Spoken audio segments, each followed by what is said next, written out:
Hey guys, welcome back to Swift Goose. In this video I'm going to show you in SpriteKit how to add sounds to your animations so that when you're casting a spell you get different sound effects. Pretty easy to do, and also I apologize for the sound of my voice. I do have a cold at the time of recording this video. Okay, so I have a couple sound effects that I want to add here, taken from the Diablo 2 sound files essentially. So let's go ahead and grab all these, grab them and throw them into our project. And yes, create folder references, copy items if needed. We can set that to true. And here we're going to add this to a new group from selection. We'll call this sounds. Okay, so in our ice shard file here, we'll come down to our shard actions and let's make a constant for a random number.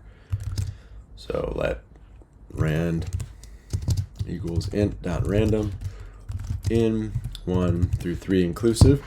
So that 1, 2, and 3 is going to represent the 1, 2, and 3 on our ice spike sound file. And now we would say let shard sound equals sk action dot play sound file named. And here we put a string name. So this is going to be our ice spike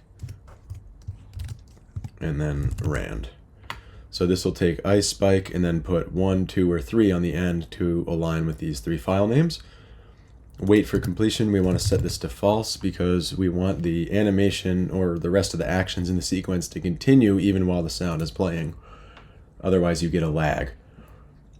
And then we are able to plug this shard sound into our sequence here. Shard sound. Now if we run, you'll see that when we cast our spell, we get our different sounds every single time we click. And they're all random. Thanks for watching this tutorial. I hope you enjoyed it and learned something new. Have a good rest of the day.